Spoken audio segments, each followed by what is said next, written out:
Um, Even if voting rights passes Congress, it could be overturned by the Supreme Court. What will be Plan B? Well, thank you for that question.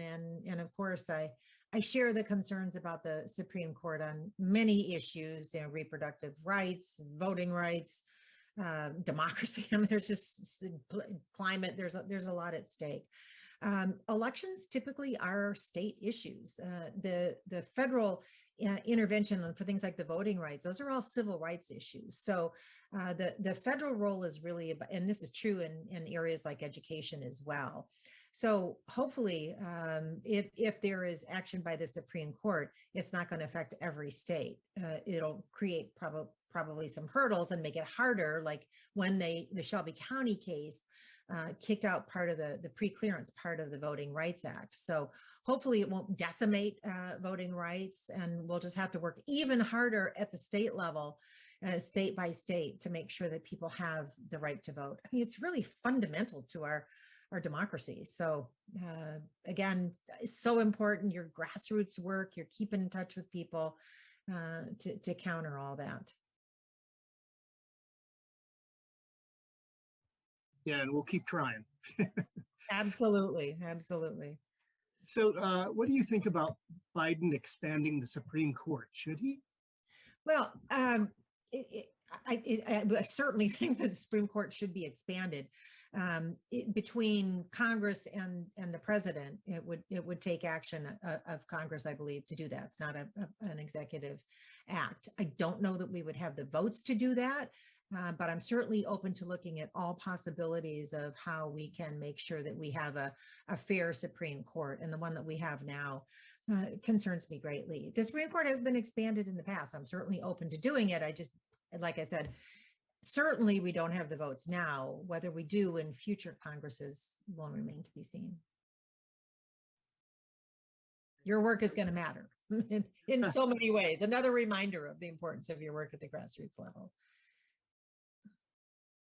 So, another question, what is the environment in Congress? Are any members cooperating with each other from the other side? Yeah, that's a really good question. Yes and no. I mean, the environment is challenging, incredibly challenging. And I want to note that 10 years ago when I joined Congress, I went from serving in the majority in our state legislature to serving in the minority. And I was in the minority party for several years in the House, and then didn't join the majority until 2018.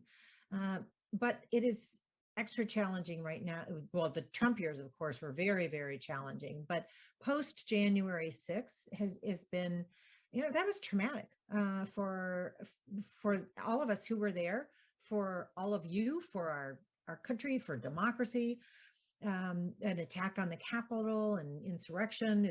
It was horrible. And so as we continue to follow the work of that very important committee, to get to the bottom of that and accountability, we still have a responsibility to get things done for the constituents we represent. So yes, there are bipartisan things happening. I have my bipartisan Blue Carbon Act, for example, that just passed as part of the Competes Act, which is our economic development bill that's going to invest more in research and semiconductors, and making sure that we have the chips to power not only our computers, but cars, and really ramp up U.S. manufacturing. I had a bipartisan climate bill in there.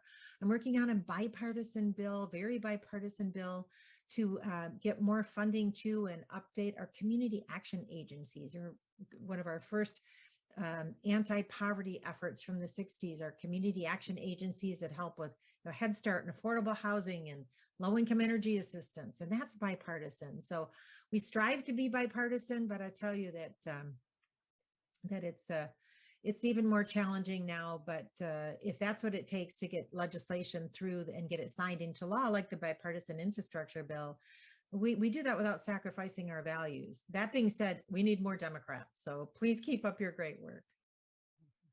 Well, thank you so much for working on those bipartisan bills.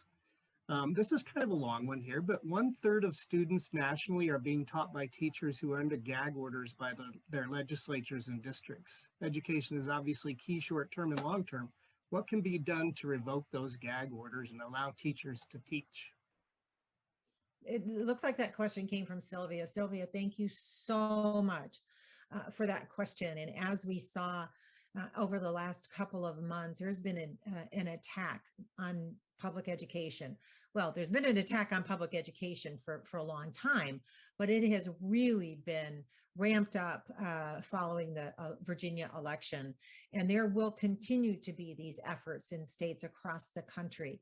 And I'm going to do everything I can as a member of the Education Committee. And I know Education Committee Democrats are very aligned on this. We have a wonderful representative, Johanna Hayes, who is a National Teacher of the Year, honored to serve with her and others. So we're going to do everything we can to fight for public education and how important it is that students be able to learn history and critical thinking. It's absurd that there are efforts across the country to ban books. This is 2022.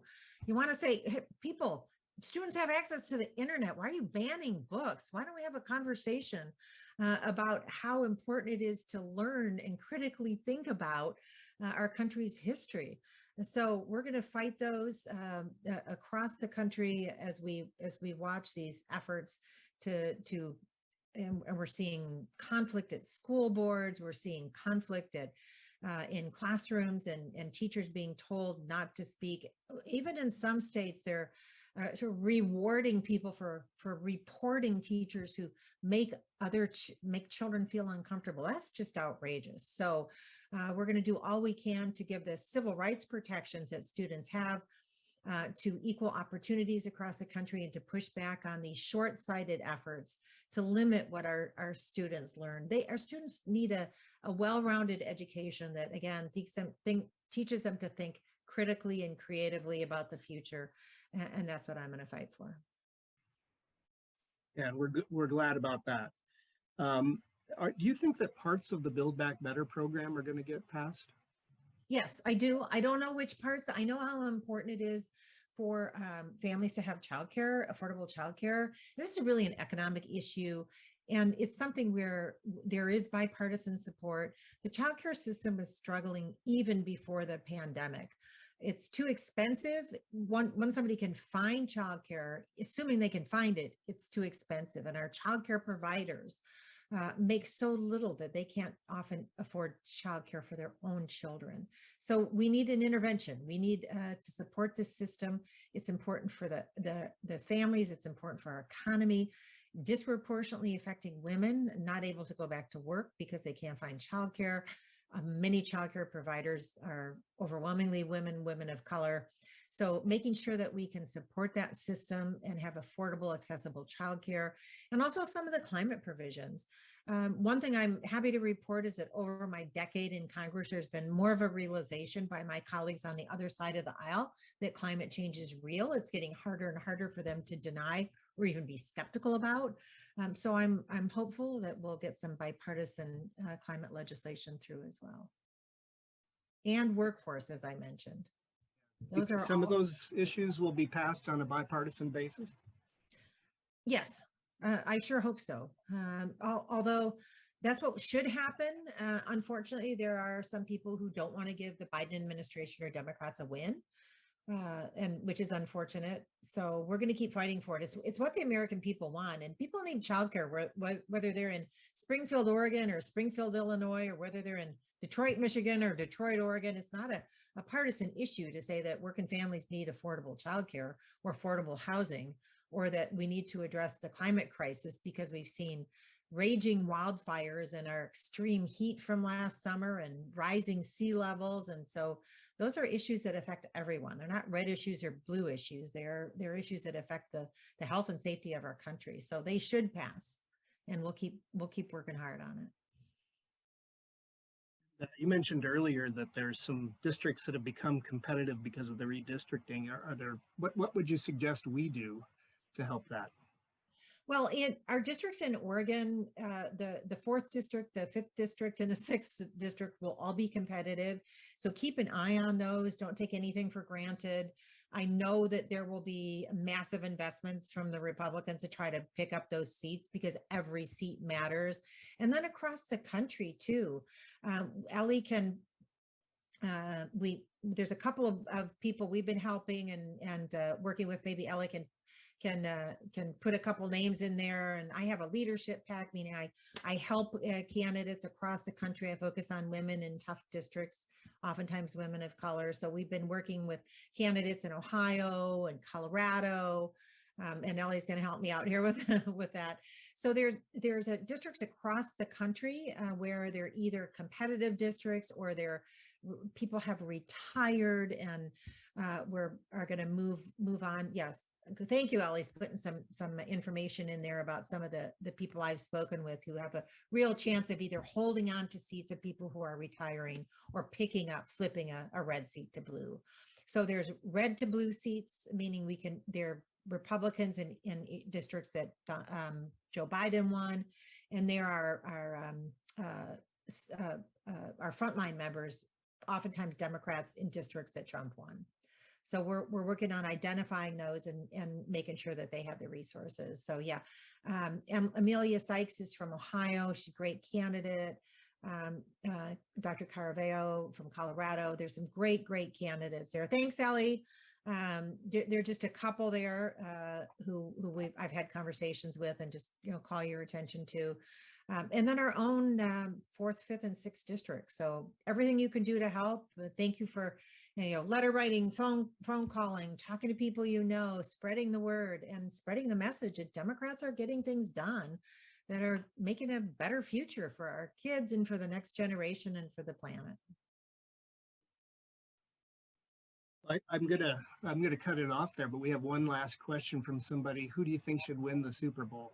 Oh boy, I'm not picking sides. May the best team win, and I like the halftime show, and so everybody have fun if you're watching the Super Bowl, and may the best team win. I think Ohio's the underdog, but they're also playing in Southern California where it's apparently pretty warm today. So in February, so shout out to climate action there.